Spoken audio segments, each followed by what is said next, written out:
You'll never be my equal, my father said on his 68th birthday while everyone at the table stared down at their plates and pretended not to hear him. The crystal chandelier above us reflected soft golden light across the private dining room at Bellamy's Steakhouse in downtown Dallas, but all I could focus on was the silence that followed his words. The kind of silence that settles over people who are used to watching someone get humiliated and have learned not to interfere. My father, Harold Parker, sat at the head of the table in his dark navy suit with a glass of bourbon resting beside his hand like some kind of trophy. He looked relaxed, comfortable, powerful, the way men look when they've spent their entire lives believing they control every person in the room. Around him sat the rest of our family. My stepmother Linda carefully folded her napkin in her lap without looking at me. My younger sister Claire took a slow sip of wine while staring toward the window overlooking the Dallas skyline. Even the waiters suddenly became fascinated with rearranging silverware at the service station near the wall. Nobody wanted to be involved. Nobody ever wanted to be involved when Harold Parker decided to make an example out of someone. And tonight, that someone was me. I kept my eyes on the untouched steak in front of me while the sting of embarrassment crawled slowly up the back of my neck. I was 38 years old, and somehow my father still knew exactly how to make me feel 16 again. Small, cornered, disposable. Dad, Claire finally said with an awkward laugh. It's your birthday. Relax.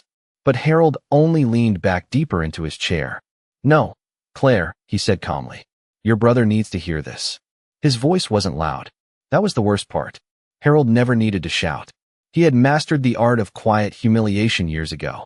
A slow sentence spoken with enough confidence could cut deeper than yelling ever could. He swirled the bourbon in his glass and looked directly at me for the first time all night. You know what Ethan's problem is? He asked the table, even though nobody answered. He still thinks effort matters more than results. Linda gave a nervous smile without lifting her eyes. Claire shifted uncomfortably in her seat.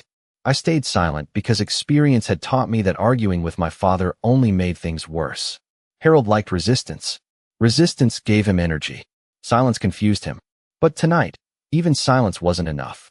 I built everything this family has from nothing, he continued. You know how many hours I worked in my 30s? 90 hours a week. Sometimes more. I slept in my office. I missed birthdays, holidays, anniversaries. And for what?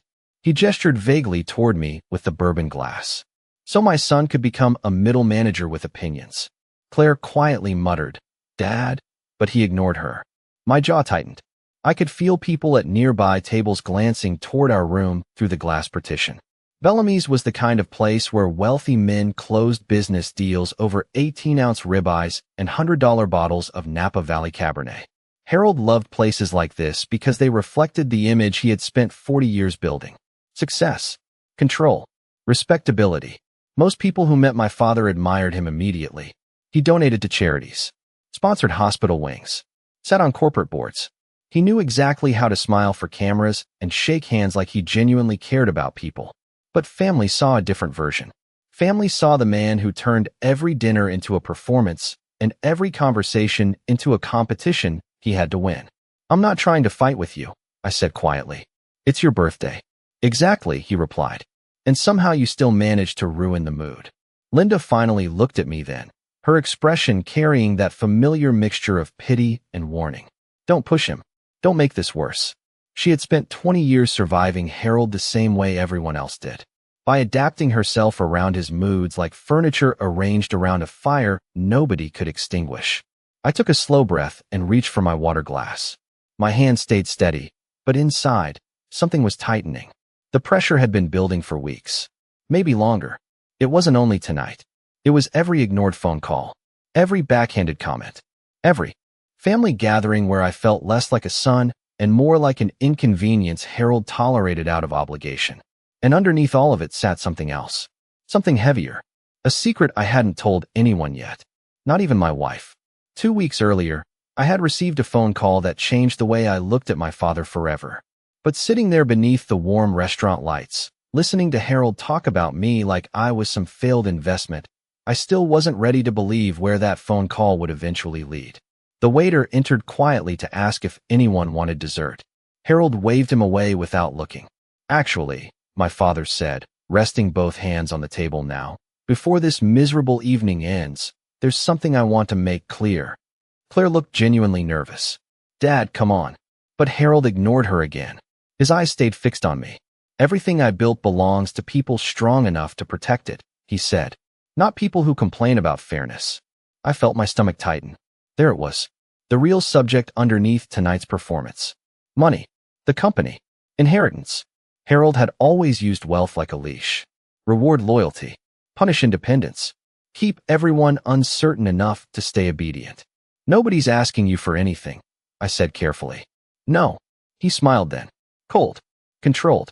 Because from where I'm sitting, Ethan, all you've ever done is wait for things you didn't earn. The words landed harder than I expected. Maybe because some small part of me still wanted my father's approval even after all these years. Maybe because deep down, children never completely stop hoping their parents will someday see them differently. Around us, the restaurant carried on normally. Glasses clinked. Soft jazz drifted through hidden speakers. Somewhere across the dining room, a couple laughed over dessert. Ordinary life continuing while my family slowly fractured in silence. I looked down at the expensive watch on my wrist. A gift from my wife last Christmas. Simple. Understated. Nothing flashy. Harold once called it the kind of watch accountants wear when they can't afford real success. I almost smiled remembering it. That was the thing about growing up around someone like my father. Eventually, humiliation stopped feeling shocking. It became weather. Something you learned to live through. Harold reached for his bourbon again. You know what your problem really is, Ethan? He asked. I met his eyes. No, Dad. What's my problem? He leaned forward slightly. You still think being a decent person matters in this world. For a second, nobody spoke. Then Claire forced out a laugh that sounded too loud and too quick. Okay, she said, grabbing her purse. I think everybody's had enough bourbon tonight. But Harold wasn't finished. I could tell by the look in his eyes. The same look he wore before board meetings when he prepared to dismantle someone's career with a smile on his face.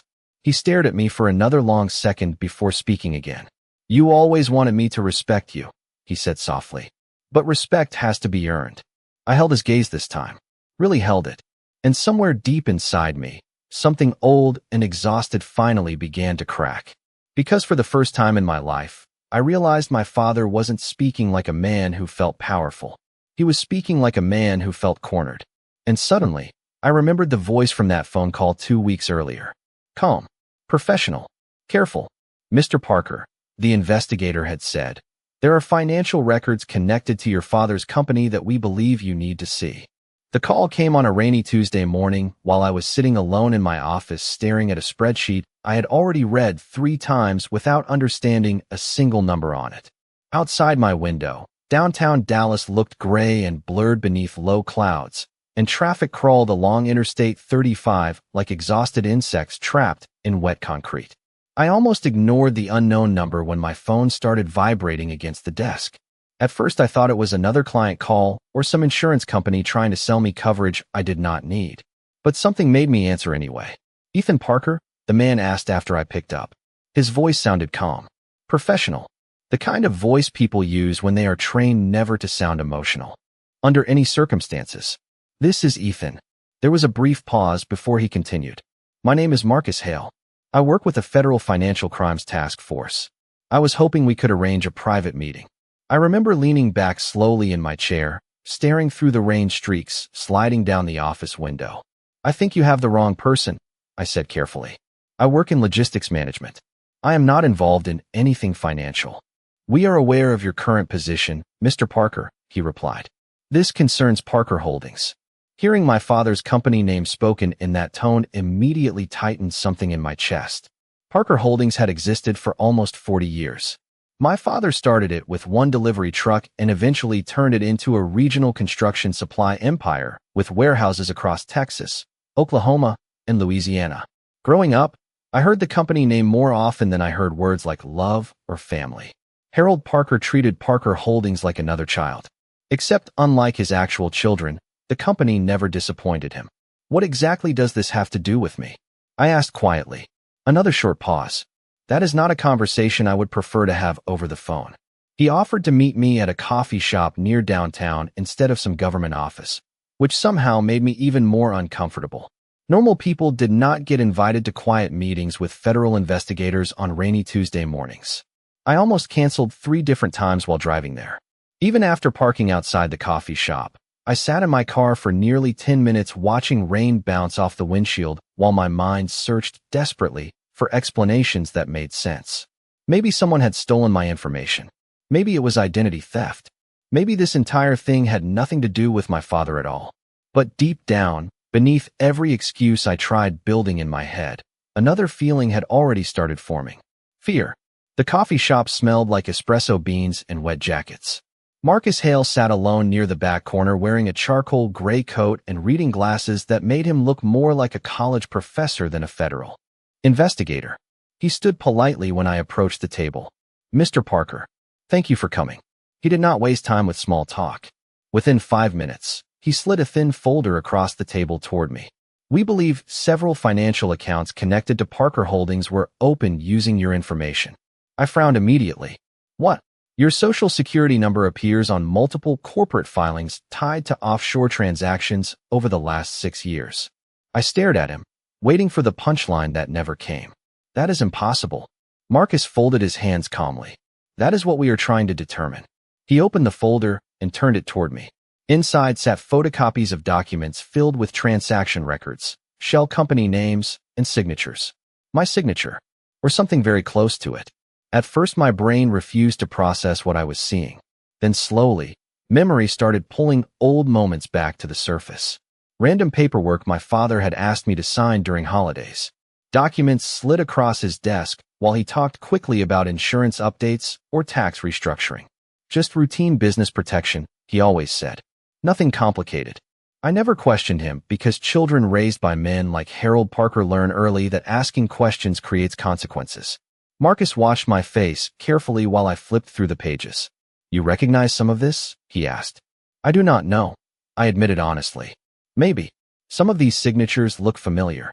"Mr. Parker," he said gently, "we are trying to establish whether you knowingly participated in these transactions or whether your identity was used without full disclosure." I looked up sharply. "Are you saying my father committed fraud?" Marcus chose his next words carefully. "I am saying there are financial irregularities significant enough to trigger a federal investigation." Rain tapped softly against the windows beside us. Somewhere behind the counter, milk steamed loudly for another customer's latte while the rest of my world quietly shifted beneath my feet. I thought about my father sitting behind his enormous mahogany desk at corporate headquarters with framed business awards lining the walls behind him. Harold Parker shaking hands with governors. Harold Parker donating scholarships to local schools. Harold Parker lecturing everyone about discipline, honesty, and personal responsibility. The idea that federal investigators were examining his company felt impossible. And yet somehow, not surprising at all. That contradiction sat heavily in my chest during the drive home. By the time I pulled into my driveway in Plano, the rain had finally stopped, leaving the streets dark and reflective beneath the cloudy afternoon sky. My wife Julia was already home. She stood barefoot in the kitchen making pasta while soft music played from the speaker near the refrigerator. The smell of garlic and olive oil filled the room. Normal life. Safe life. For a moment, I almost said nothing. I almost buried the entire conversation and pretended none of it had happened. But secrets had poisoned my family for too long already. "Something happened today," I told her quietly. Julia immediately looked up from the stove. "What is wrong?" I sat at the kitchen island and rubbed both hands across my face before answering. "A federal investigator contacted me about my father." She turned off the burner without another word and sat beside me while I explained everything. The accounts, the signatures, the documents. Julia listened silently, her expression growing more unsettled with every sentence. "Do you think your father knew?" she finally asked. I laughed once under my breath. Not because anything was funny, because deep down, we both already knew the answer. Harold Parker knew everything happening inside his empire.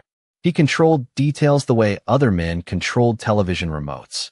Nothing moved through Parker Holdings without his approval. Julia reached for my hand carefully. "Ethan," she said softly, "if he involved you in something illegal without telling you." She stopped before finishing the sentence. She did not need to finish it. I already understood. That night, I barely slept. Around 2 in the morning, I walked downstairs and sat alone in the dark living room, staring at old family photographs lining the shelves above the fireplace. My father, smiling beside politicians. Claire standing beside him at company events. Holiday photos where everyone looked successful and polished and happy. In every picture, Harold stood at the center like gravity itself bent around him. But as I sat there in the silence, another memory slowly surfaced. 3 years earlier, after too much whiskey during Thanksgiving dinner, my father had looked directly at me and said, "The mistake weak men make is assuming rules apply equally to everyone." At the time, everyone laughed awkwardly and changed the subject. But sitting alone in the dark that night, I finally understood something terrifying. My father had not been joking. And somewhere deep inside me, a feeling I had spent my entire life avoiding finally became impossible to ignore. Harold Parker was not afraid because he believed he had done nothing wrong. Harold Parker was afraid because for the first time in his life, he was losing control. Claire had always been my father's favorite, although nobody in the family ever admitted it out loud. In families like ours, favoritism was never discussed directly. It lived in smaller things. The better birthday gifts, the softer tone of voice, the second chances given to one child and never the other. Growing up, I used to convince myself I was imagining it. Children are good at protecting themselves from painful truths. But by the time I turned 38, pretending became impossible. 3 days after meeting with the federal investigator, Claire invited me to lunch at a wine bar near Highland Park. The text message arrived just after 9 in the morning while I was sitting in my office, trying unsuccessfully to focus on inventory reports. "Dad says you have been acting strange lately. Want to talk?" Even reading the message irritated me. In our family, concern usually arrived disguised as criticism. I almost ignored her completely, but something told me I needed to see her. Maybe because Claire always knew more than she admitted. The wine bar overlooked a quiet shopping district filled with luxury boutiques and polished white storefronts where nobody ever seemed to sweat, rush, or worry about money. Claire was already seated on the patio when I arrived, wearing oversized sunglasses and a cream-colored sweater that probably cost more than my monthly car payment. She smiled the moment she saw me, but it looked forced. "You look tired," she said after I sat down. "Thanks." She removed the sunglasses slowly. "I mean it, Ethan. You have looked tense for weeks." A server appeared beside the table, and Claire ordered sparkling water with lemon before I could answer. She always carried herself like someone used to being taken care of. That was the thing about Claire. She had inherited our father's confidence without inheriting his discipline. Harold Parker built companies. Claire spent money from them. "Dad is worried about you," she continued once the server walked away. I almost laughed. Dad does not worry about people. He monitors them. Claire sighed dramatically and folded her hands together on the table. "See? This is exactly what I mean. Why do you always make everything a conflict?" The question irritated me more than it should have. Maybe because people had been asking me versions of that question my entire life. Why can you not just let things go? Why do you always react? Why can you not be easier to deal with? Nobody ever asked Harold those questions. Only the people forced to survive him. "I am not making anything a conflict," I said calmly. I just answered honestly. Claire looked toward the street for a second before lowering her voice slightly. "Dad told me you embarrassed him at dinner last week." I stared at her. "Embarrassed him?" "You challenged him in front of clients." For a moment, I genuinely wondered if we remembered the same dinner. Then I realized something familiar and exhausting. In our family, reality shifted depending on what protected Harold Parker best. "Claire," I said carefully, "Dad spent half the night insulting me." She shrugged lightly. "That is just how he talks sometimes." "No," I replied quietly. "That is how people excuse him." The server returned with drinks, creating a brief silence between us. Claire thanked him with a smile before leaning closer across the table. "Listen," she said softly. "Dad is under a lot of pressure right now." There it was. The first crack in the performance. I stayed completely still. "What kind of pressure?" Claire immediately looked uncomfortable. "Nothing serious. Just business stuff." "Business stuff that involves federal investigators?" Her expression froze so quickly that I knew the answer before she spoke. "What are you talking about?" But the panic in her eyes arrived half a second too late. I leaned back slowly in my chair. "You knew?" "I do not know anything," she replied too fast. "Ethan, seriously, where is this coming from?" I watched her carefully while traffic moved quietly behind her along the sunlit street. Claire had always been a terrible liar, not because she lacked intelligence, but because she lacked practice. People protected her too often for her to develop real survival instincts. Federal investigators contacted me, I said evenly. Apparently, my name appears on financial accounts connected to Dad's company. Her face lost color immediately, just for a second. But I saw it. That is impossible, she whispered. That is exactly what I said. Claire reached for her glass of water, and I noticed her hand trembling slightly before she hid it beneath the table. In that moment, memories started rearranging themselves inside my head. Family vacations paid for through mysterious corporate bonuses. Expensive gifts arriving during years when my father claimed the company was struggling. Claire purchasing a $2 million condo despite never holding a serious job longer than 6 months. Small inconsistencies I had ignored for years because ignoring them felt easier than asking questions nobody wanted answered. Ethan, Claire said carefully now, you are overthinking this. Am I? She hesitated. Dad has accountants, lawyers, advisors. Whatever this is, I am sure there is an explanation. I studied her expression for a long moment before asking the question that had been growing quietly inside me since the meeting with Marcus Hale. Did Dad ever ask you to sign documents? Claire looked down immediately. That tiny movement told me more than any answer could have. Claire. She exhaled sharply through her nose. Everybody signs paperwork sometimes. That does not mean anything illegal happened. Everybody. Not nobody. Everybody. Another crack. I suddenly remembered Christmas dinner 4 years earlier when Harold pulled Claire into his office for nearly an hour while the rest of us waited awkwardly near the tree downstairs. At the time, she came back looking pale and distracted, but when I asked if she was okay, she smiled and said Dad was just explaining tax strategy. Tax strategy. Our family used euphemisms the way other families used prayers. Does Linda know? I asked quietly. Claire looked exhausted now. Older somehow. Please stop asking questions you do not actually want answered. The sentence settled heavily between us.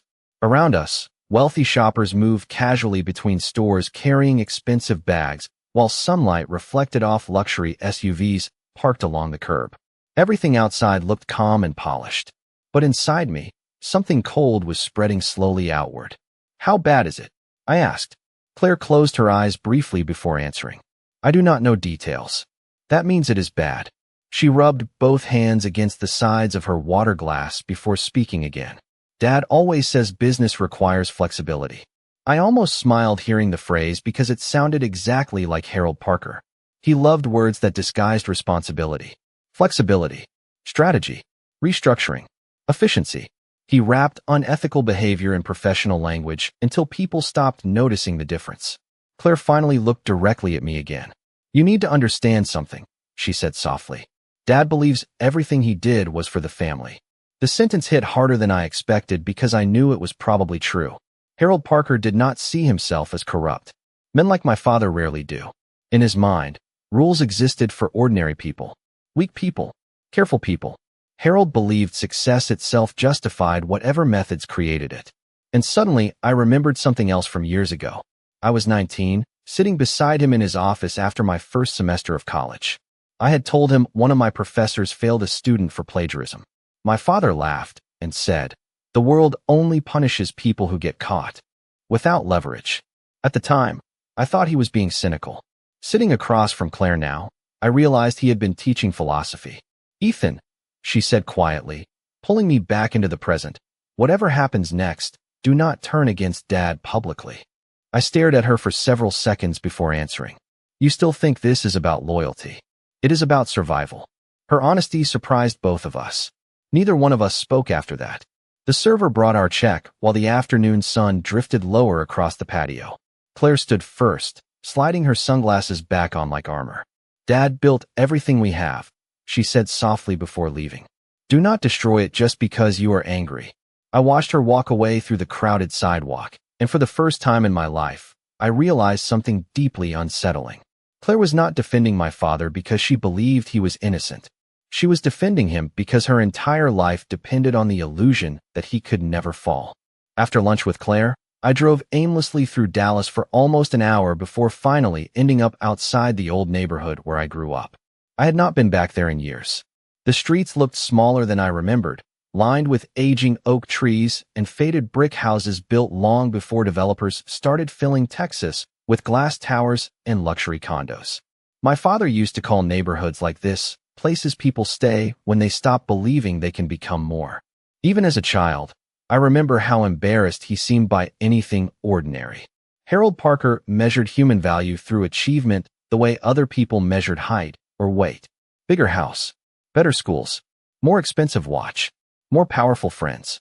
Nothing was ever enough because enough would have meant stopping. I parked across from our old house and sat quietly behind the steering wheel while afternoon sunlight filtered through the windshield. Someone else lived there now. The white paint had been changed to pale gray, and the flower beds my mother spent years caring for were gone.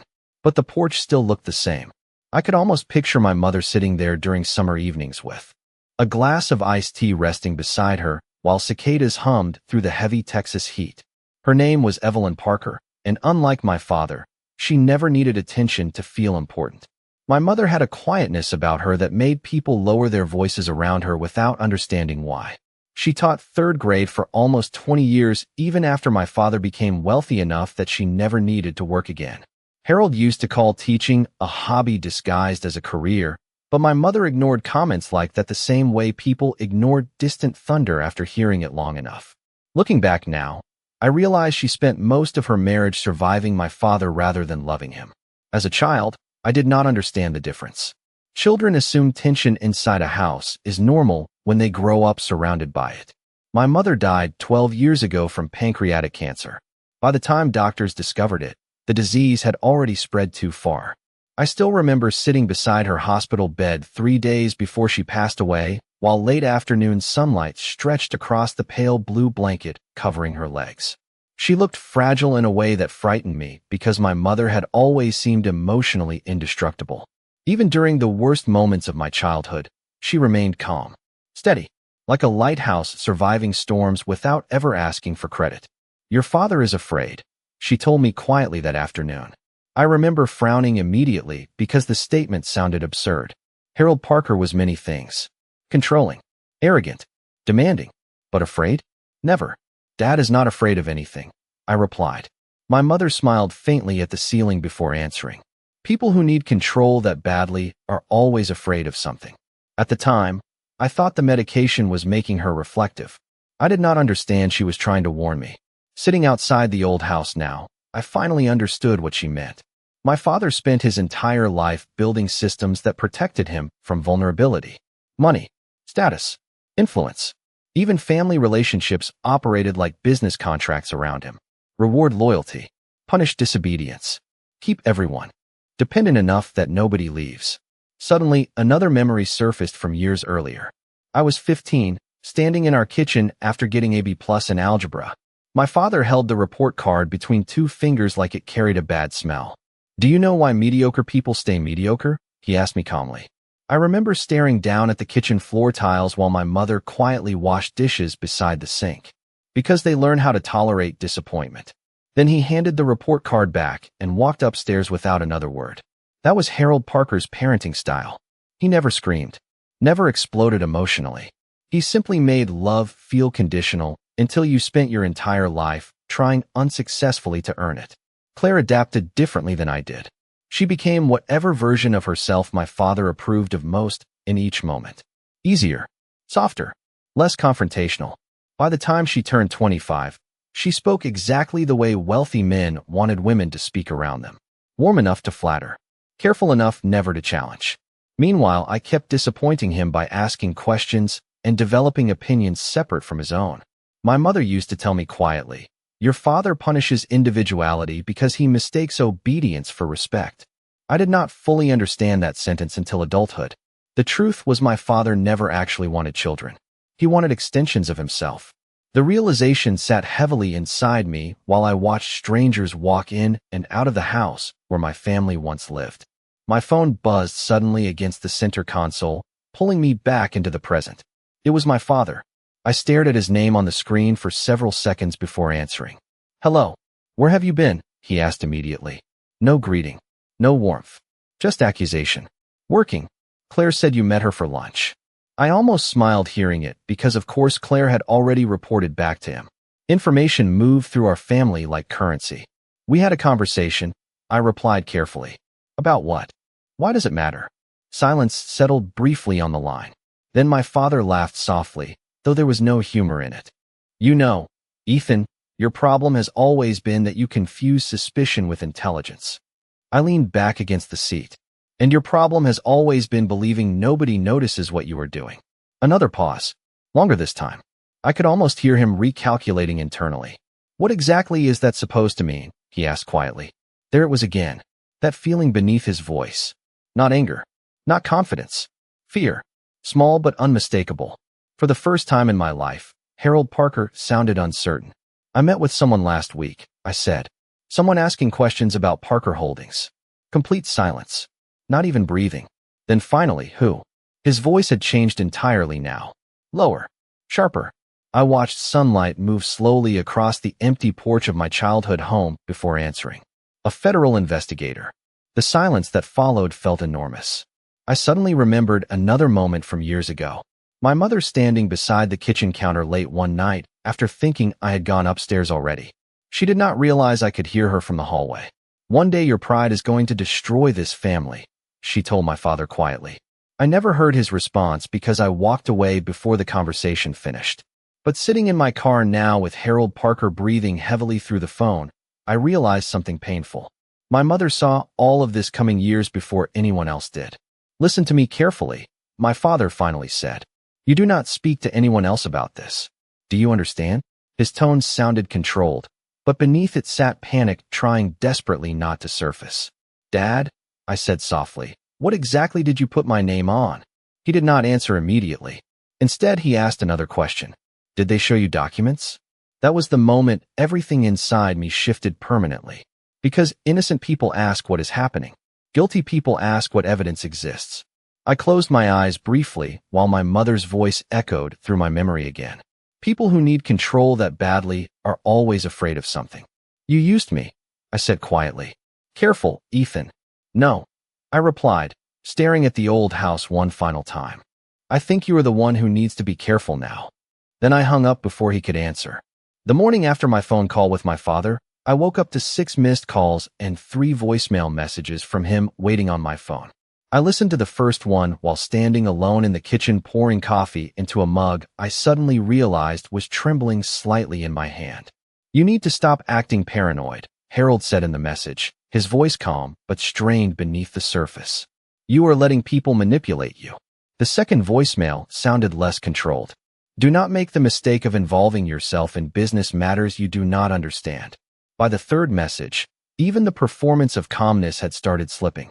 Call me back immediately. I deleted none of them. Instead, I saved every message into a separate folder on my phone without fully understanding why. Maybe because deep down, some instinct had already started preparing for something larger than family arguments and uncomfortable dinners. Julia found me sitting silently at the kitchen island an hour later staring at my untouched coffee.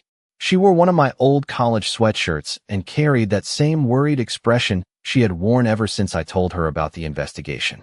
Did he call again? She asked softly. I nodded once and slid the phone across the counter so she could hear the messages herself. By the time the third voicemail ended, Julia slowly placed the phone back down between us. He sounds scared, she whispered. The sentence lingered in the air because nobody had ever described Harold Parker that way before. Fear was not an emotion my father allowed other people to witness. Anger, certainly. Pride, constantly. Disappointment, almost daily. But fear existed beneath the surface where he believed nobody could see it. I think he knows they have more evidence than he expected, I said quietly.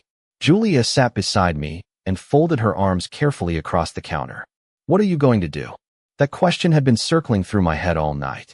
Loyalty had always been treated like a sacred obligation in my family, even when loyalty required silence, denial, or self-destruction. Harold Parker built his entire life around that principle. Protect the family. Protect the business. Protect him. But sitting there in the quiet kitchen with pale morning sunlight stretching across the hardwood floors, another thought kept pressing against my conscience. What if silence was exactly how all of this became possible in the first place? Before I could answer Julia, My phone buzzed again. This time it was an unfamiliar number from downtown Dallas. I hesitated briefly before answering. "Mr. Parker," the voice said. "This is Daniel Reeves. I believe we need to speak." Something about his tone immediately made me straighten in my chair. Controlled. Careful. The voice of someone used to handling dangerous conversations professionally. "Who are you?" I asked. I was outside counsel for Parker Holdings for nearly 11 years. My stomach tightened instantly. Outside counsel. Corporate legal representation, he clarified. Primarily tax and compliance matters. I glanced toward Julia, whose expression immediately sharpened with concern. "How did you get my number?" "That is not important right now." Daniel paused briefly before continuing. "What is important is that your father may attempt to distance himself from ongoing financial activity by redirecting responsibility toward other individuals attached to company filings." I felt cold suddenly despite the warmth inside the kitchen. "You mean me?" Another pause. "I believe your name was used more extensively than you currently understand." Silence filled the room around me. Outside, a lawn mower droned faintly somewhere down the street, while normal suburban life continued uninterrupted. Birds moved between trees. Delivery trucks rolled past quiet houses. Meanwhile, my entire understanding of my family was slowly collapsing beneath me. "Why are you telling me this?"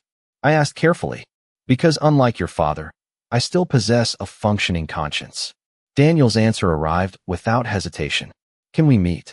An hour later, I found myself sitting inside a quiet corner booth at an old Italian restaurant near Turtle Creek. Daniel Reeves looked to be in his late 50s with silver hair, tired eyes, and the posture of someone carrying years of stress inside expensive suits. He placed a leather folder on the table between us, but did not open it immediately. "Before we discuss specifics," he said calmly, "you need to understand something clearly. Your father is not simply under financial review. Multiple federal agencies are coordinating an active investigation." Hearing the words spoken aloud made everything feel suddenly heavier. More real. "How serious is it?" Daniel looked directly at me. "Serious enough that several people inside Parker Holdings have already retained criminal defense attorneys." The waiter arrived to take drink orders, but neither of us wanted anything beyond water. Once we were alone again, Daniel finally opened the folder and slid several papers across the table. Corporate filings, offshore account summaries, internal authorization records. My name appeared repeatedly throughout the documents.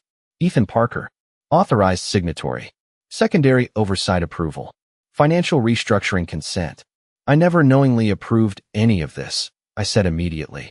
"I believe you," Daniel replied. "Unfortunately, proving intent and proving participation are two very different things legally." I stared down at the paperwork while my pulse pounded slowly inside my ears. Did my father do this himself? Daniel exhaled carefully before answering. "Harold Parker has spent decades surrounding himself with people willing to prioritize loyalty over ethics. That system works very well until fear enters the equation. And now people are afraid. Very afraid." Daniel leaned back slightly in the booth and lowered his voice further. "Your father built Parker Holdings through aggressive financial maneuvering for years. Some legal, some not. But over time, successful people sometimes begin believing consequences only apply to ordinary citizens." I thought about the countless speeches Harold gave during family dinners about discipline and intelligence and winning. About weak people who blamed the system for failure. The irony sat bitterly in my chest now. "Claire knows something," I admitted quietly. Daniel nodded immediately as if that confirmed information he already suspected. "Your sister signed documents too." I closed my eyes briefly. "Did she know?" "Not entirely," he replied. "But I believe she understood enough to avoid asking questions." That sounded exactly like Claire. Not malicious. Not innocent either.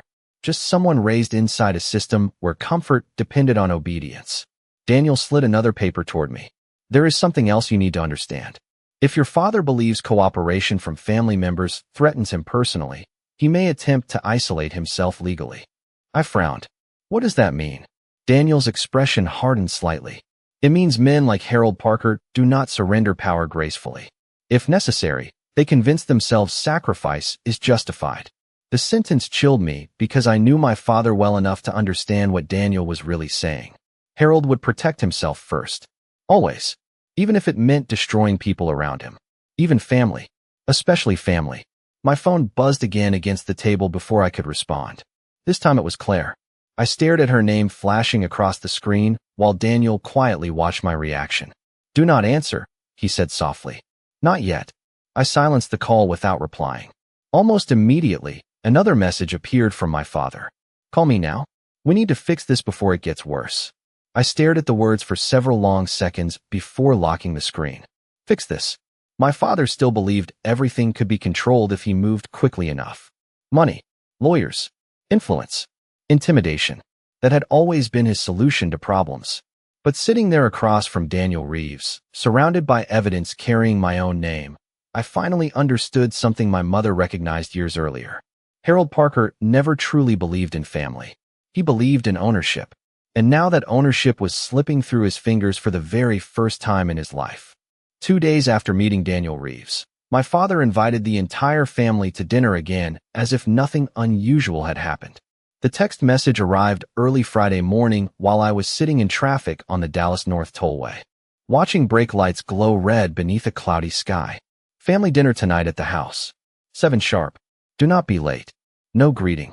No acknowledgement of our phone call. No mention of federal investigations or legal documents or the fact that my entire understanding of my family had begun collapsing in slow motion. Just another command delivered like obedience was still automatic. For most of my life, it had been. Harold Parker built routines around control. Family dinners every Friday at exactly 7 o'clock. Christmas parties scheduled months in advance. Mandatory appearances at corporate events where everyone smiled for photographs that later appeared in business magazines beside headlines about leadership and vision. My father believed consistency created authority. If people followed enough rituals long enough, eventually they stopped questioning who designed them. Around 6:30 that evening, Julia stood beside our bedroom dresser adjusting the sleeve of my charcoal button-down shirt while watching me carefully in the mirror. "You do not have to go," she said quietly. I met her eyes in the reflection. "If I stop showing up now, he wins." Julia shook her head softly. "Ethan, this is not about winning anymore." But part of me knew she was wrong. Everything with Harold Parker eventually became about power. Even silence. Especially silence. My parents' house sat inside a gated neighborhood in Highland Park where every lawn looked professionally measured and every driveway contained vehicles more expensive than most people's annual salaries. Harold purchased the property 8 years after my mother died, shortly after marrying Linda. He called it a fresh start. I used to wonder how someone could move on so quickly after losing a wife of 30 years. Now I understood something uncomfortable. My father did not experience relationships emotionally the way other people did. He experienced them structurally. Wife, children, business partners, useful roles filling specific positions inside the life he built around himself. Linda opened the front door before I could knock. She smiled too quickly when she saw me standing there. "You came," she said quietly, almost sounding relieved. The house smelled like rosemary chicken and expensive candles. Soft jazz drifted through hidden speakers, while dim lighting reflected off polished marble floors. Everything looked elegant in the careful, impersonal way luxury hotels often do. Beautiful spaces designed more to impress visitors than comfort residents. Claire was already inside, sitting at the dining table, scrolling nervously through her phone. She barely looked up when I entered. My father stood near the kitchen island, pouring bourbon into crystal glasses with the calm confidence of a man pretending his world was not slowly catching fire beneath him. "Ethan," he said smoothly, "glad you decided to join us." If someone walked into the room at that moment without context, they would have seen a wealthy family gathering for a normal Friday dinner. Nobody would have noticed the tension hiding beneath every movement, the fear disguised as politeness, the careful calculations happening behind everyone's eyes. Harold handed me a glass of bourbon as though we were business associates finalizing negotiations instead of father and son standing on opposite sides of something neither of us fully understood yet. "Sit," he said. Dinner started quietly enough. Linda asked Julia about work. Claire talked about a charity fundraiser happening next month. My father discussed rising construction costs and labor shortages like any ordinary businessman frustrated by the economy. Watching him perform normalcy felt deeply unsettling because I knew now that almost every version of Harold Parker I had ever seen was partly constructed. Even his charm operated strategically. Especially his charm. Halfway through dinner, my father finally leaned back in his chair and folded his napkin carefully beside his plate. The room immediately became still. Everyone sensed it at once. The real conversation was finally arriving. I spoke with attorneys this week, Harold said calmly while looking directly at me. Claire lowered her eyes toward her wine glass. Linda stopped moving completely. And? I asked evenly. And I was informed certain government agencies are conducting preliminary financial reviews involving Parker Holdings. Preliminary financial reviews. The phrase almost sounded harmless coming from him, like routine paperwork instead of a federal investigation. That sounds serious, I replied quietly. My father smiled faintly, only to people unfamiliar with how large companies operate. There it was again, the performance of superiority. Harold always responded to danger by acting intellectually above it. You know, he continued, successful businesses attract scrutiny. Weak competitors become jealous. Bureaucrats start chasing headlines. I noticed Claire nodding slightly beside him, repeating the same emotional survival strategy she always used around our father. Agree first. Think later. Federal investigators contacted me directly, I said carefully. The room immediately tightened. Linda looked toward Harold with barely concealed panic, while Claire set down her wine glass too quickly against the table. My father remained perfectly still for several seconds before speaking. And what exactly did you tell them? Not how are you handling this? Not are you okay? Just immediate concern for information control. The truth, I answered. Which is that I did not knowingly participate in illegal activity. Silence settled over the dining room. Somewhere deeper inside the house, an automatic ice machine dropped cubes into a tray with a sharp cracking sound that made Linda flinch slightly. Harold studied me carefully now, no longer pretending this conversation was casual. You need to understand something, Ethan, he said softly. The government pressures people during investigations. They manipulate. They intimidate. They try to divide families. I almost laughed hearing the word families from him. And what exactly would they divide us over? I asked. My father's eyes narrowed slightly. Careful. No, I replied calmly. I think we are past careful. Claire finally spoke then, her voice tense and brittle. Can we please not do this tonight? But nobody listened.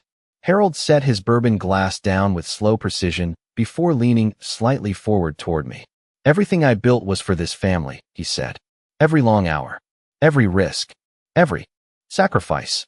I thought about my mother sitting alone on the porch of our old house, while Harold worked late at the office night after night. I thought about years of holidays interrupted by business calls and dinners ruined by criticism disguised as motivation. Sacrifice. Another word my father weaponized beautifully. Did you use my name on financial accounts without telling me? I asked quietly. Linda inhaled sharply beside him. Claire looked frozen, but my father did not answer immediately. He stared at me for several long seconds before finally speaking. You signed documents willingly, without full disclosure. Because I trusted you to support this family. I stared at him in disbelief. Even now, faced with collapsing investigations and mounting evidence, Harold still framed manipulation as loyalty. You used me, I repeated softly. Do not be dramatic, he snapped suddenly, irritation finally breaking through his controlled exterior. You benefited from this family your entire life. Not like Claire did. The words slipped out before I could stop them. Claire's face immediately hardened. Excuse me. You heard me. Oh, please, she said sharply. You have spent your whole life acting like some neglected victim because Dad expected more from you. Expected more? I laughed quietly. No. He expected obedience. He expected competence, Claire fired back. There is a difference. Harold remained silent while we argued, and suddenly I understood why. Conflict distracted from accountability. My father spent decades positioning family members against each other whenever pressure threatened him directly. Divide. Redirect. Control. The realization settled coldly inside my chest. You know what the difference between you and me is? Claire continued bitterly. I understand what Dad built. You only understand how to resent it. I looked at my father then. Really looked at him. The expensive watch. The perfectly tailored sweater. The calm posture carefully hiding fear beneath layers of pride and performance. And for the first time in my life, I saw something painfully clear. Harold Parker did not love power because it made him feel strong. He loved power because without it, He had absolutely no idea who he was. 3 days before my father's birthday dinner at Bellamy's Steakhouse, federal agents entered Parker Holdings headquarters at exactly 8:15 on a Monday morning while employees were still carrying coffee cups through the lobby. I did not witness it myself, but by noon the story had already spread across half of Dallas. People inside wealthy business circles always pretend discretion matters until scandal appears. Then gossip travels faster than wildfire. I first heard about the raid from an operations manager named Stephen Morales, who used to work directly under my father before abruptly resigning last year. Stephen called me while I was sitting in my office pretending to review warehouse shipment reports that I had not actually focused on for nearly an hour.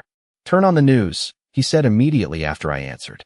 "Your father's company is everywhere." My stomach tightened before I even reached for the remote sitting on the credenza behind my desk. Every local business station carried the same footage. Black SUVs parked outside Parker Holdings headquarters. Federal agents carrying boxes through the front entrance beneath the giant silver company logo my father once described as the symbol of permanence. Reporters crowded behind police barriers while anchors spoke carefully about financial investigations, possible fraud allegations, and sealed warrants. I watched the footage without blinking while something strange settled inside my chest. Not satisfaction. Not shock either. Something colder. Like finally seeing physical proof of a storm you spent years pretending was only distant thunder. Stephen stayed quiet on the phone while the broadcast continued. Finally, he said, "I always knew something was wrong over there." I muted the television and rubbed one hand slowly across my jaw. "What do you mean?" Stephen hesitated before answering. "Your father started changing after the expansion into Louisiana." I remembered that period clearly. Parker Holdings doubled in size almost overnight after acquiring several struggling supply companies along the Gulf Coast. Business magazines called Harold Parker a visionary. Investors praised his aggressive strategy. My father spent months appearing on local television discussing leadership and economic growth, while reporters treated him like a self-made genius. "The numbers never made sense," Stephen continued quietly. "Projects losing money somehow looked profitable on paper. Vendors receiving payments through shell companies. Entire accounts moved around overnight." I stared out the office window toward downtown Dallas while his words settled heavily in my mind. "Why did you not report it?" Stephen laughed softly without humor. "Because people like your father make you believe survival depends on silence." The sentence stayed with me long after the call ended because it described my family perfectly too. Around 2 o'clock that afternoon, my phone exploded with messages from relatives I had not spoken to in months. Cousins, former business associates, family friends pretending concern while fishing for information. Nobody asked how I was handling the situation emotionally. They only wanted details. Scandal fascinated wealthy people because it reminded them money could not fully protect anyone forever. Claire called 6 times in less than an hour before I finally answered. "Tell me you are not speaking to investigators," she said immediately. No greeting. No hello. Just panic. "Claire." "Ethan, I am serious." Her voice sounded thin and strained beneath the surface. "Dad says this is becoming dangerous." Dangerous. Another carefully chosen word. My father always framed consequences like external attacks rather than responses to his own behavior. "Federal agents searched company headquarters this morning," I replied calmly. "I saw the news." "That does not mean anything." Claire snapped too quickly. "Companies get audited all the time." I almost admired her commitment to denial. "Almost." "Claire," I said softly, "they showed up with warrants." Silence filled the line for several seconds. Then, quietly, "Dad says someone betrayed him." The statement made me close my eyes briefly because of course he believed that. Men like Harold Parker never imagine accountability arrives naturally. In their minds, consequences only happen because someone weaker interferes with their success. "Maybe he betrayed himself," I answered. Claire inhaled sharply. "How can you say that?" "Because I spent 38 years watching him treat people like assets instead of family. He gave us everything." "No," I replied quietly. "He gave us dependency." The silence after that felt enormous.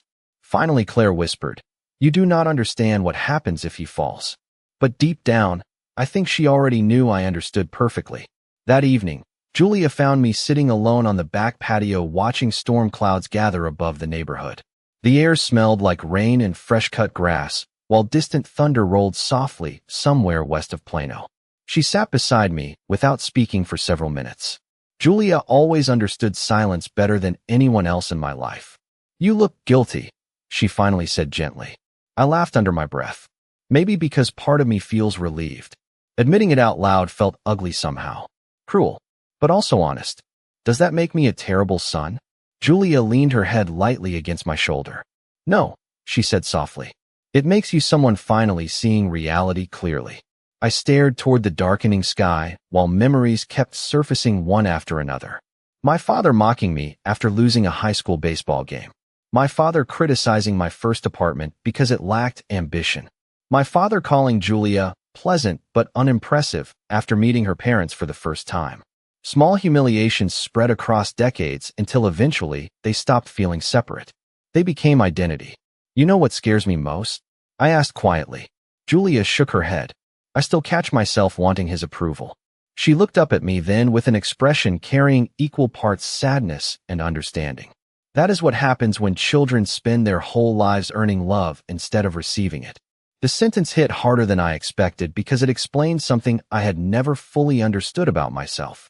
My father trained everyone around him to perform usefulness. Success became affection. Obedience became belonging. Failure became shame.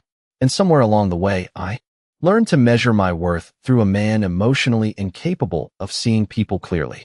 My phone buzzed again against the patio table. This time it was Daniel Reeves. "You need to prepare yourself," he said after I answered. "For what?" "Your father is moving money rapidly." I straightened immediately. "How?" "Offshore transfers, property restructuring, asset liquidations." Daniel lowered his voice slightly. "He is trying to protect what remains before formal charges expand." A chill moved slowly through me despite the warm evening air. "Can he do that?" "Some of it legally. Some of it." He stopped before finishing the sentence. "Ethan, listen carefully. Your father still believes he can outmaneuver this situation if he moves aggressively enough." That sounded exactly like Harold Parker. Even cornered, he would treat collapse like another business negotiation. "What happens next?" I asked. "That depends on whether people close to him continue protecting him." I thought about Claire defending him despite obvious fear. Linda staying silent through every dinner conversation. Employees burying concerns for years because paychecks felt safer than morality. Entire lives orbiting Harold Parker's need for control. And if they stop protecting him? Daniel paused briefly before answering. "Then your father loses everything." Rain finally began falling lightly against the patio roof above us, while distant lightning flickered across the Texas sky. I sat there long after the call ended, listening to the storm gather strength around the neighborhood. Somewhere downtown, federal agents were probably still sorting through company records carrying my name beside transactions I never truly understood. Somewhere inside his enormous Highland Park mansion, my father was likely pacing through expensive rooms trying desperately to calculate escape routes from consequences he spent decades believing only happened to other people. And for the first time in my life, I realized something strange. Harold Parker had always looked powerful from a distance. But up close, beneath the money and confidence and carefully constructed authority, he was simply a frightened man terrified the world might finally see him the way his family already had. The morning of my father's birthday arrived cold and unusually gray for late October in Texas. Low clouds hung over Dallas like heavy fabric while wind pushed dry leaves across the sidewalks outside my office building. By then, the investigation had already become impossible for my father to hide. Financial blogs were publishing anonymous leaks. Business reporters stood outside Parker Holdings headquarters almost every afternoon. Former employees quietly disappeared from company directories overnight. Still, Harold Parker insisted on hosting his birthday dinner at Bellamy's Steakhouse, as though maintaining appearances could somehow reverse reality itself.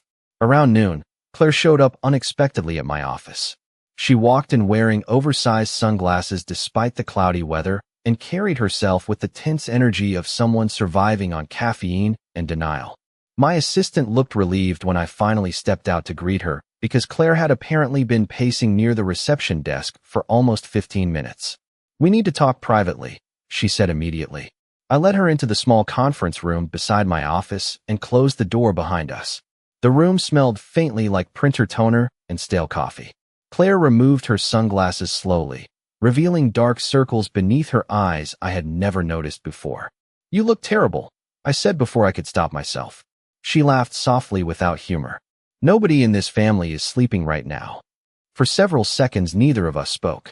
Outside the glass walls of the conference room, employees moved quietly through the office carrying folders and laptops, while ordinary work continued around us. Normal life always looks strange when your personal world is collapsing. "Dad thinks someone inside the company is cooperating with investigators," Claire finally said.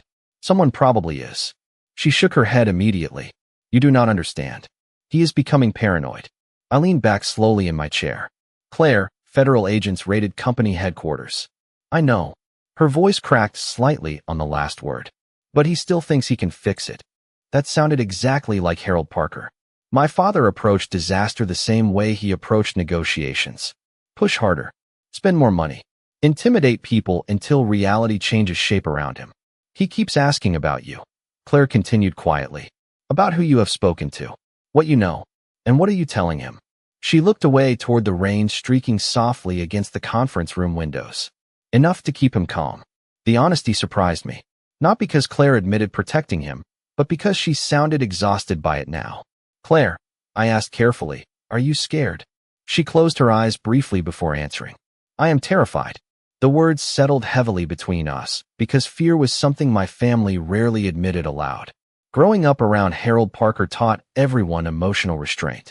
Weakness became dangerous when someone else constantly measured your value. "He says the government is targeting him because successful people make enemies," Claire whispered. "Do you believe that?" She did not answer immediately. Instead, she rubbed both hands slowly together like she was trying to warm them despite the heated room. "I think Dad stopped understanding consequences a long time ago." For the first time since all of this began, I saw something genuine breaking through Claire's polished exterior. Not arrogance, not defensiveness, just exhaustion. "Do you remember when Mom used to tell us not to become like him?" I asked softly. Claire looked startled by the question. "She never said that." "Not directly." I stared down at the conference table while old memories surfaced quietly. "But she used to say success means nothing if people stop feeling safe around you." Claire smiled faintly for the first time all day. "That sounds like her." Silence settled again. Then suddenly Claire looked up sharply. "Promise me something." "What?" "Whatever happens tonight at dinner, do not provoke him." I almost laughed hearing it because even now, after raids and investigations and collapsing financial empires, my family still treated Harold's emotional state like the central concern. "Claire, Dad is the one under federal investigation." "I know." Her voice sharpened unexpectedly. "But you do not understand what he is like right now." Something about the way she said it unsettled me. "What do you mean?" Claire hesitated. "Last night, he spent 3 hours in his office going through old company files himself. He barely slept. He keeps talking about betrayal." Betrayal. The word appeared again and again whenever my father faced accountability. He genuinely believed loyalty should survive anything, including dishonesty. Maybe especially dishonesty. "Did he ever apologize to you?" I asked suddenly. Claire frowned. "For what?" "Anything." She opened her mouth, then stopped. The silence became answer enough. My father did not apologize because apologizing required acknowledging other people existed emotionally separate from him. Harold Parker experienced relationships through usefulness, not empathy. "He loves us in his own way," Claire said quietly after a long pause.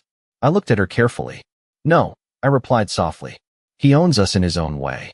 Her eyes filled slightly then, though she blinked the emotion away almost immediately. "You always make everything sound so cold." Because it was cold. The words came out more gently than I expected. "Claire, when was the last time you felt relaxed around him?" She stared down at the conference table for several seconds before whispering, "I do not remember." That answer broke something inside me, because suddenly I realized how trapped we both had always been. Claire survived by pleasing Harold. I survived by resisting him. But neither of us had ever actually escaped him emotionally. Around 6:30 that evening, Julia and I arrived at Bellamy's steakhouse beneath a sky darkened by incoming rain. The valet line stretched along the curb while expensive sedans and black SUVs pulled beneath the glowing entrance lights one after another. Inside, the restaurant buzzed with low conversations, clinking glasses, and the soft sound of jazz drifting through hidden speakers. Harold reserved the private dining room near the back again. Of course he did. Public visibility mattered deeply to men like my father. Reputation became oxygen. The moment we entered the room, I felt tension immediately. Linda sat unnaturally straight beside the table's centerpiece without touching her wine. Claire looked pale despite carefully applied makeup. My father stood near the bar wearing a perfectly tailored navy suit with one hand resting casually around a glass of bourbon. To anyone outside our family, he probably still looked powerful, distinguished, untouchable. But now I could see the cracks beneath the performance. The stiffness in his posture. The dark shadows beneath his eyes. The way he kept checking his phone every few minutes between conversations. Fear changes people slowly at first. Then all at once. There he is, Harold announced loudly when he saw me. Several nearby diners glanced toward our room through the open doorway before quickly looking away again. My father smiled as I approached, but it did not reach his eyes. My son finally decided to show up. I shook his hand briefly because refusing would have created a scene before dinner even started. His grip felt colder than usual. "Happy birthday," I said calmly. Harold studied my face for a second too long before nodding once. "Let us hope it stays that way." The comment sounded casual enough that nobody else reacted, but I understood the warning underneath it immediately. Around us, servers poured wine and delivered appetizers while soft laughter drifted from the main dining room outside. Normal restaurant sounds. Ordinary people enjoying ordinary evenings. Meanwhile, inside our private room, my family sat together beneath warm chandelier lighting, pretending we were not quietly waiting for everything to collapse. The first hour of my father's birthday dinner moved with the slow tension of people pretending not to notice smoke filling a room. Everyone smiled too carefully, laughed too quickly. Even the waitstaff seemed to sense something uncomfortable beneath the polished surface of our table. Outside the private dining room, Bellamy's Steakhouse buzzed with Friday night energy. Businessmen toasted expensive deals. Couples leaned close across candlelit tables. Wine glasses clinked softly beneath warm golden lighting. Meanwhile, inside our room, my family sat around white linen and polished silverware like actors forgetting their lines halfway through a performance. Harold Parker controlled the conversation the way he always did. He discussed market trends, inflation, real estate, anything except the investigation quietly tightening around his company like a noose nobody wanted to name directly. Every few minutes his phone lit up beside his plate, and each time he glanced down at the screen before turning it face down again without responding. Claire barely touched her food. Linda drank wine too quickly. Julia stayed mostly silent beside me, though I could feel her watching everyone carefully. She had always understood my family dynamics better than I did because she viewed them from outside the system. Sometimes distance makes manipulation easier to recognize. "You remember the cabin in Aspen?" Harold suddenly asked midway through the main course while cutting into his steak with slow precision. Claire immediately brightened as if relieved by the shift toward nostalgia. "Of course." My father smiled faintly. "Best Christmas we ever had." I almost laughed hearing it because that trip ended with Harold screaming at hotel staff over a reservation mistake, while Claire cried in the bathroom, and my mother spent most of Christmas Eve sitting silently beside a fireplace, pretending nothing was wrong. But this was another talent my father possessed. He rewrote history confidently enough that eventually other people questioned their own memories instead. "We should go back this winter," Linda said softly, though her voice carried little conviction. "Maybe after all this settles down." The moment the words left her mouth, silence spread instantly across the table. Harold slowly lowered his fork. Claire stared down at her wine glass. Even the waiter approaching with another bottle hesitated awkwardly before retreating toward the kitchen. My father smiled then, but it looked thin and dangerous. "All this," he repeated calmly. Linda looked visibly uncomfortable now. "I just meant—" "No," Harold interrupted quietly. "Please, clarify what you meant." I watched Linda shrink slightly in her chair beneath his attention. 40 years of business success taught my father exactly how to weaponize silence and eye contact. He rarely needed to raise his voice because intimidation worked more effectively when delivered calmly. "Harold," she said carefully, "people are talking. The news coverage, the news," he replied with soft amusement, "is written for people too stupid to understand business." There it was again. Arrogance disguising panic. My father leaned back in his chair and reached for his bourbon while rain tapped softly against the restaurant windows overlooking downtown Dallas. Successful men attract enemies, he continued. Weak people resent power. Claire nodded immediately. Exactly. I stared at her in disbelief. Even now, with federal agents searching company offices and lawyers quietly preparing defenses, she still needed his approval badly enough to echo whatever version of reality he created. Dad? I said carefully. This is more than gossip. Harold turned toward me slowly. And how would you know that? The room became completely still. Every instinct inside me warned against answering honestly. But another part of me felt exhausted from years of silence. Because investigators showed me documents carrying my name. Linda inhaled sharply. Claire closed her eyes briefly, like she already knew where this conversation was heading. My father remained expressionless for several long seconds before setting his glass down carefully beside his plate. You should have brought those documents to me immediately. Why? I asked quietly. So you could explain them away too? His eyes hardened instantly. Be very careful what you imply. I am past implying things. The temperature inside the room suddenly felt colder despite the warm lighting and expensive bourbon. Around us, distant restaurant conversations drifted faintly through the closed doors while my family finally stopped pretending everything was normal. Harold leaned slightly forward across the table. Do you have any idea what I sacrificed building this company? He asked quietly. Do you understand how many people depend on Parker Holdings? Do you understand how many people might get hurt if these allegations are true? I replied. The change in his expression happened instantly. Not sadness, not guilt, fury. Controlled fury sharpened by humiliation. My father spent his entire life commanding rooms. Having his authority questioned publicly, even inside a private dining room, felt unbearable to him. You sound exactly like those government parasites, he said coldly. People who contribute nothing trying to destroy men who actually build things. Julia shifted uncomfortably beside me while Claire whispered, Please stop. But neither of us listened. Years of resentment had finally reached the surface. Did you use my name without permission? I asked again. Harold laughed softly then, though there was no warmth in it. Permission? He shook his head slowly. Everything I ever did was for this family. That is not an answer. It is the only answer that matters.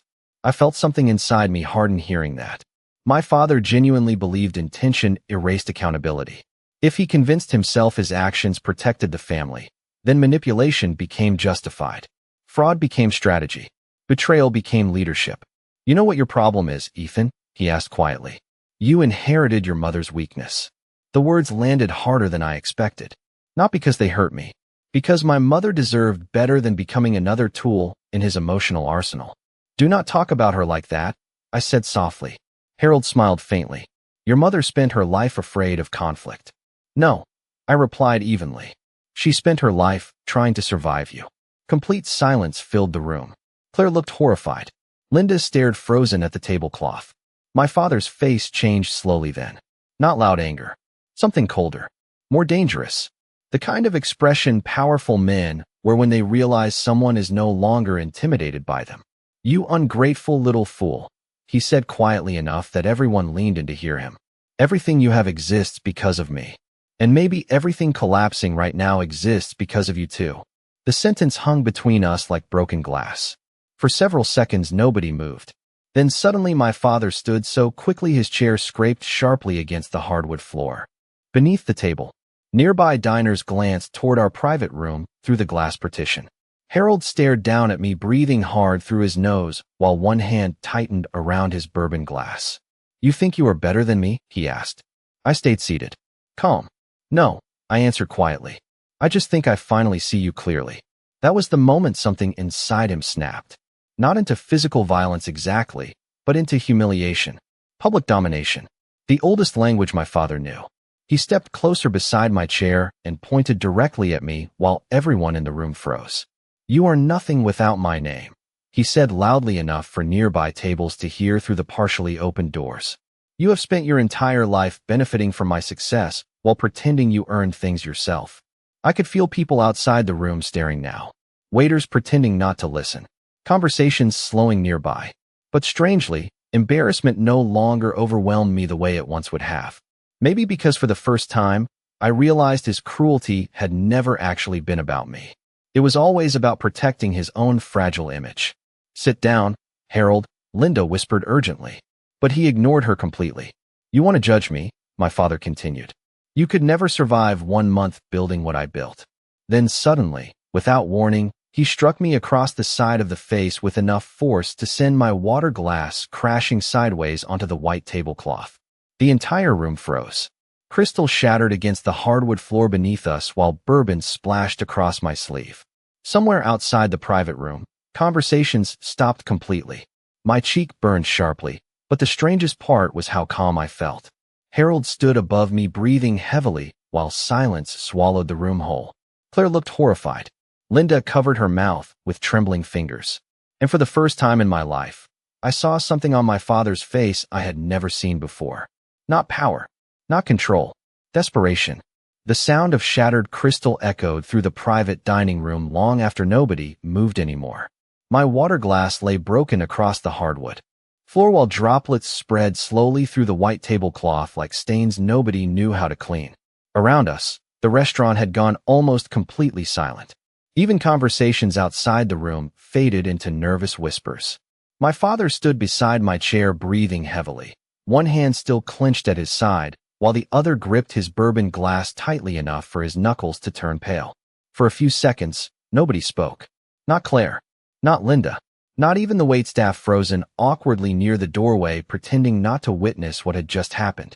I slowly lifted my hand to my cheek where the sting still lingered, though strangely the physical pain barely registered anymore. What overwhelmed me instead was clarity, cold and sharp and permanent. Because sitting there beneath the warm restaurant lights with strangers staring through glass walls, I realized something my mother understood years ago. My father's greatest fear was never failure. It was exposure. And tonight, for the first time in his life, Harold Parker had completely lost control in public. "Harold," Linda whispered finally, her voice trembling. "Sit down." But my father kept staring at me like he expected anger, retaliation, emotion, something he could still dominate. Instead, I slowly stood from my chair and straightened the sleeve of my jacket without rushing. The room remained completely still. "Happy birthday, Dad," I said quietly. Then I picked up my coat and walked toward the door. Nobody stopped me. Behind me, I heard Claire finally stand from her chair. "Ethan, wait." But I kept walking. The restaurant manager stepped awkwardly aside near the entrance while avoiding eye contact completely. Outside, cold October air hit my face as rain drizzled lightly across downtown Dallas beneath glowing streetlights. Valet attendants stood silently near the curb pretending not to notice the tension radiating from me, while expensive cars rolled past through wet streets reflecting gold and red light from nearby buildings. Julia reached me just before I opened the passenger door of our car. "Are you okay?" she asked softly. I looked back once toward the restaurant windows glowing warmly against the dark rain outside. Through the glass, I could barely see figures still frozen around the table inside. "No," I answered honestly. "But I think I finally understand him." The drive home passed mostly in silence except for windshield wipers moving rhythmically against the rain. Around halfway back to Plano, my phone started vibrating repeatedly against the center console. Claire, then Linda, then my father. I ignored every call. By the time we pulled into the driveway, I had 12 missed calls and 7 text messages waiting. The first message came from Claire. "Please do not make this worse." The second arrived from Linda. "Your father is under enormous pressure right now." But the final message from Harold stopped me cold. "If you cooperate against this family, you will regret it." I stared at the screen for several long seconds before locking the phone without replying. Julia watched me carefully from across the kitchen while I poured myself a glass of water with hands steadier than I expected. "That sounds like a threat," she said quietly. "It is a warning," I replied. "Dad only speaks one language when he feels powerless." Sleep never came that night. Around 2 in the morning, I sat alone in the dark living room listening to rain taps softly against the windows while memories surfaced one after another like old ghosts finally demanding attention. My father criticizing me after baseball games. My father mocking my first apartment. My father dismissing my career because it lacked vision. For years, I convinced myself those moments were isolated flaws, personality issues, difficult temperament. But now I understood something darker. Harold Parker needed people beneath him emotionally because superiority was the only thing holding his identity together. Without control, he had nothing solid left. At 8:30 the next morning, my phone rang again. This time it was Daniel Reeves. "I saw the incident at the restaurant made local gossip circles already," he said carefully after I answered. I rubbed tired eyes with one hand. "That was fast. Dallas business communities thrive on humiliation," he replied dryly. "Especially public humiliation involving wealthy people." I leaned back against the couch cushions. "What happens now?" Daniel hesitated briefly. "The timing may have accelerated things." "What does that mean?" "Federal prosecutors filed emergency motions late last night regarding asset preservation." My chest tightened immediately. "Because of the investigation? And because your father's behavior increasingly suggests instability under pressure." I closed my eyes briefly while rain continued sliding down the windows behind me. "Are they going after him criminally?" "That decision has not been finalized yet," Daniel answered carefully. "But several judges reviewing the financial records are deeply concerned." Around noon, federal news outlets finally published the first detailed articles connecting Parker Holdings to offshore shell companies and suspicious transfers totaling nearly $20 million. Anonymous sources described years of manipulated reporting, hidden assets, and fraudulent restructuring agreements involving multiple executives. My name appeared once near the bottom of an article discussing secondary authorization records tied to company accounts. Seeing it printed publicly made my stomach twist. Within an hour, my office manager informed me reporters had started calling the building asking for comments. By mid-afternoon, Claire showed up unannounced at my house looking exhausted and emotionally shattered. The moment Julia opened the front door, Claire burst into tears so suddenly it startled both of us. My sister almost never cried. Not growing up. Not after our mother died. Not even during her divorce 5 years earlier. Harold Parker raised both his children to view visible emotion as weakness. "He blames you," Claire whispered once we sat down in the kitchen. Mascara streaked faintly beneath her eyes while untouched coffee cooled between trembling hands. "Dad thinks you turned everyone against him." I stared at her quietly. "Claire, federal agents raided his company. This is bigger than family drama." "I know," she whispered again. "But he cannot see it that way anymore." Something about her wording unsettled me deeply. "What do you mean?" Claire looked toward the kitchen window before answering softly. "He barely leaves his office now. He keeps going through old files and talking about betrayal. Last night, he smashed his phone after reading one of the news articles." She rubbed both hands against her forehead slowly. "I do not think he understands how serious this is anymore." I remembered the look on my father's face inside the restaurant after he struck me. Not confidence. Panic disguised as authority. The behavior of a man watching control disappear faster than his ego could process. "Claire," I asked carefully, "has he always been like this?" She laughed quietly through tears. "You mean angry?" "No," I replied softly. "Afraid." The question hung heavily between us. Finally, she whispered something I never expected to hear from my sister. "I think Dad has spent his whole life terrified people would realize he is not as powerful as he pretends." Silence settled across the kitchen after that. Outside, the rain finally began slowing while pale afternoon light pushed weakly through heavy clouds above the neighborhood. Somewhere downtown, judges and investigators were reviewing financial records connected to my father's empire.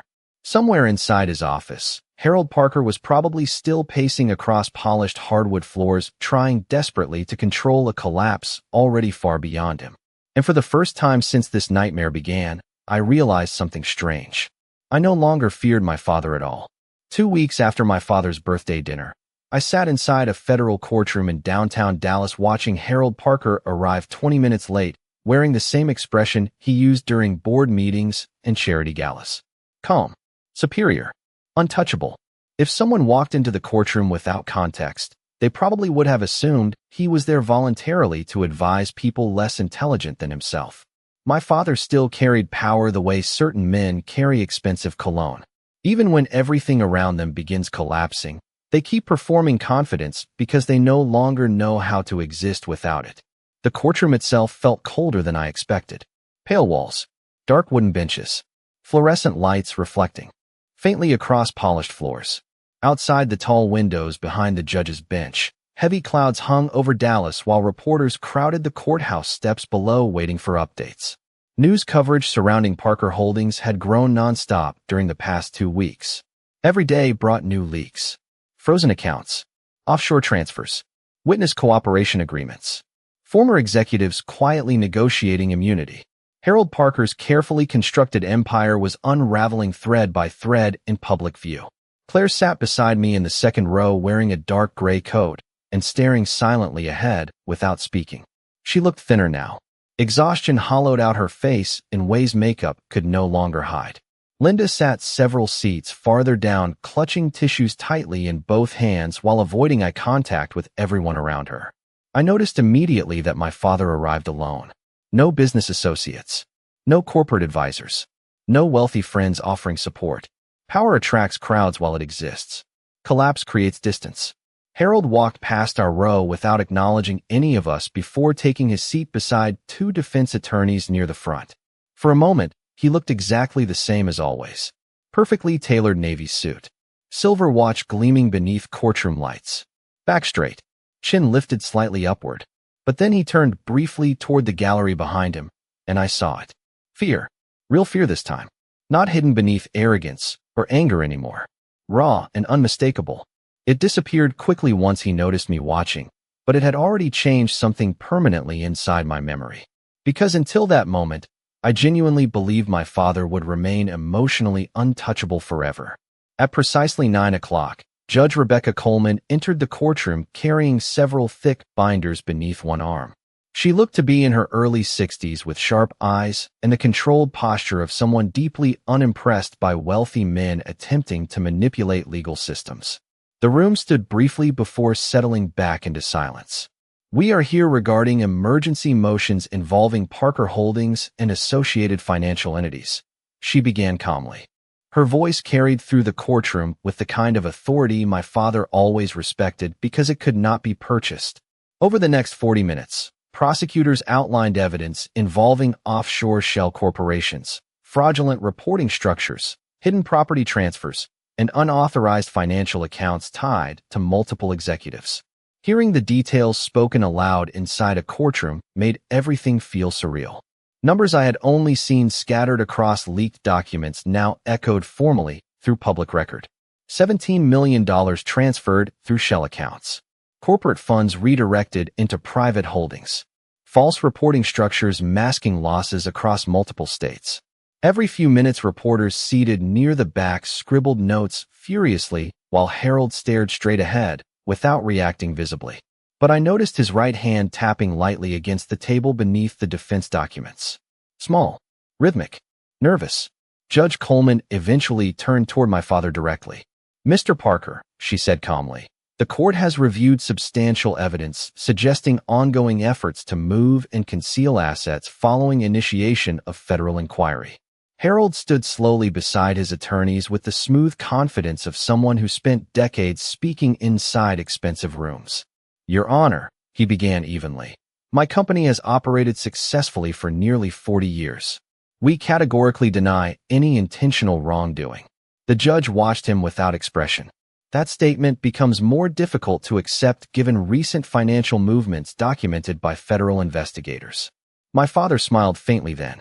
The same smile he used during negotiations when he believed charm could soften authority. Successful businesses often require complex financial restructuring. Judge Coleman did not smile back. Complexity is not the issue before this court. Transparency is.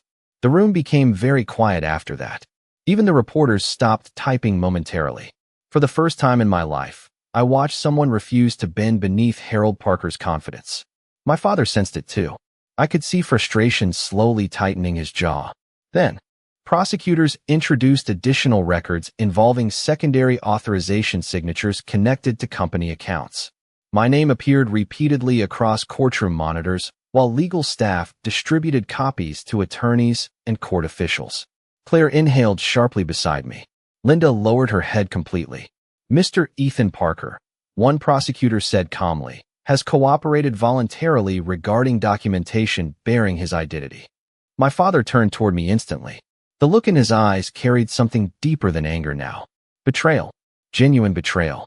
Because somewhere inside his mind, loyalty should have survived everything. Even fraud. Even manipulation. Even public humiliation. For several long seconds, we simply stared at each other across the courtroom. Then something unexpected happened. Harold looked away first.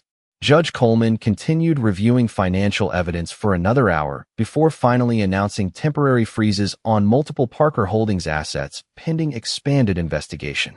Corporate accounts, investment properties, luxury vehicles, several private holdings connected directly to my father.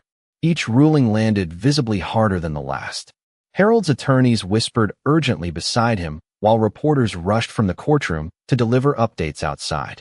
Claire quietly started crying without making a sound. Linda looked completely numb, but my father remained perfectly still through all of it. That frightened me more than shouting would have. Some men collapse outwardly. Harold Parker collapsed inward. This court also notes concerning patterns involving familial financial exposure. Judge Coleman added finally, while reviewing another file, particularly regarding individuals whose signatures appear linked to transactions without demonstrated informed consent. The sentence settled heavily across the courtroom because everyone understood what it meant. My father used family members as protection, as insulation, as leverage. Judge Coleman closed the final binder and looked directly toward Harold one last time. Mr. Parker, wealth does not exempt individuals from accountability. In many cases, it increases responsibility. Silence followed, heavy and complete. Then she announced recess. The room exploded into movement immediately afterward. Reporters rushed outside. Attorneys gathered documents frantically. Court officers guided people toward exits. Claire remained seated beside me, wiping tears silently, while Linda stared blankly at the floor. My father stayed near the defense table, speaking rapidly with his attorneys until eventually one of them walked away, shaking his head in frustration. That was when Harold finally looked toward me again. Not across a dining table this time. Not from the head of a family gathering. Just one aging man standing alone inside a courtroom while the structure he spent decades building collapsed around him piece by piece. He started walking slowly toward where I stood. Claire immediately tensed beside me. "Ethan," she whispered nervously. But I stayed still. My father stopped only a few feet away. Up close, he suddenly looked older than I remembered. Smaller somehow. The sharp certainty that once defined him had faded beneath exhaustion and fear. For several seconds, neither of us spoke. Then quietly, almost hoarsely, Harold asked, "Was it worth it?" I studied his face carefully before answering. "You think this started 2 weeks ago at your birthday dinner?" He frowned slightly. "What are you talking about?" I held his gaze steadily. "You slapped me long before that night, Dad." Something in his expression changed then. Not guilt exactly. Recognition. Small and painful and far too late. Around us, reporters shouted questions somewhere outside the courthouse while rain began falling softly against the tall courtroom windows. My father opened his mouth like he wanted to say something else, but no words came out. For the first time in my life, Harold Parker looked like a man who finally understood he could not control the ending anymore. 3 months after the courtroom hearing, Parker Holdings officially filed for restructuring under federal supervision, and the empire my father spent 4 decades building stopped belonging to him. By then, most of the company's major accounts had been frozen, several executives accepted cooperation agreements, and every business magazine in Texas had moved on from praising Harold Parker to analyzing his collapse like a cautionary tale taught inside expensive universities. The strangest part was how quickly people disappeared once his power faded. Men who used to laugh too loudly at his jokes suddenly stopped answering calls. Politicians who once shook his hand in front of cameras released careful public statements about ethics and accountability. Country club invitations quietly stopped arriving. Even charity boards removed his name from websites almost overnight. Watching it happen felt surreal because growing up, my father always seemed permanent to me. Like one of those giant downtown buildings people stop noticing because they assume it will always stand there. But permanence is fragile when it depends entirely on fear and money. Around Thanksgiving, I drove to the old Highland Park house one final time after Linda called asking if I could help move a few boxes into storage. The moment she asked, I knew the marriage was over even before she admitted it directly. Harold Parker without wealth was no longer the same man she married. Maybe he never was. The house felt strangely hollow when I walked inside. Most of the artwork had already been removed from the walls. leaving pale outlines against darker paint where expensive frames once hung. The marble entryway echoed with emptiness while movers carried furniture toward waiting trucks outside beneath a cold gray sky. Claire sat alone at the kitchen island wearing sweatpants and staring silently into a cup of coffee gone cold hours earlier. She looked exhausted in a deeper way now. Not tired, untethered, like someone waking up after spending an entire lifetime inside the wrong dream. "Hey," she said quietly when she saw me. "Hey." Neither of us hugged. Physical affection never existed naturally in our family. Even grief arrived politely around Harold Parker. "Linda is upstairs," Claire said softly. "Dad is in the study." The study. Of course he was. My father spent most of his life inside rooms designed to reinforce authority. Large desks, dark wood, heavy doors, spaces where other people entered carefully. I found him sitting behind the enormous mahogany desk he once described as the command center of the house. Except now the room looked smaller somehow. Less impressive. Half the shelves stood empty where awards and framed photographs had already been packed away. Afternoon light filtered weakly through tall windows overlooking the backyard pool, while dust drifted slowly through the silence. My father did not look up immediately when I entered. He kept staring down at a stack of papers spread across the desk. Legal documents mostly. Asset evaluations. Property transfers. Financial summaries carrying numbers far smaller than they once did. "You came," he said finally. His voice sounded older now, rougher around the edges. "Linda asked me to help." He nodded once without emotion. For several seconds neither of us spoke. Then quietly he asked, "Do you know what the worst part of all this is?" I leaned against the doorway without answering. My father laughed softly under his breath. "It is not losing the company." He looked around the study slowly. "It is realizing how many people only love the version of me attached to it." The honesty surprised me enough that I stayed silent. Harold Parker rarely spoke without strategy attached. But now exhaustion had stripped something away from him. "Mom tried to tell you that years ago," I said quietly. He smiled faintly while still staring down at the papers. "Your mother spent 30 years trying to tell me things I was too arrogant to hear." The sentence settled heavily between us because it carried more self-awareness than I had ever heard from him before. "Did you love her?" I asked before I could stop myself. My father finally looked up then, really looked at me, in the only way I knew how at the time. It was not a good answer. But strangely, it felt honest. Outside the study window, movers continued loading furniture into trucks while cold wind pushed dead leaves across the backyard patio. My father looked smaller sitting behind that enormous desk now. Not physically weak exactly, just diminished. Like someone finally separated from the identity he spent his entire life performing. "Claire is struggling," I said quietly. "I know. She still wants you to tell her everything will be okay." My father lowered his eyes again. "And for the first time in my life, I do not know how to do that." Silence settled across the room after that. Heavy, familiar, but different somehow. Less hostile, more tired. Eventually Harold stood slowly from behind the desk and walked toward the window with both hands in his pockets. "You know," he said softly, "when I was your age, I thought fear was weakness." I listened without interrupting. I spent my whole life trying to build enough success that nobody could ever make me feel powerless again. He laughed quietly to himself. "Turns out fear does not disappear when you outrun it. It just changes clothes." I thought about the restaurant, the courtroom, the years of criticism disguised as guidance, the endless need he carried to dominate every room emotionally. Suddenly my mother's words returned clearly inside my memory again. People who need control that badly are always afraid of something. "Dad," I asked carefully, "what were you actually afraid of?" He stayed silent for a long time before answering. "Being ordinary."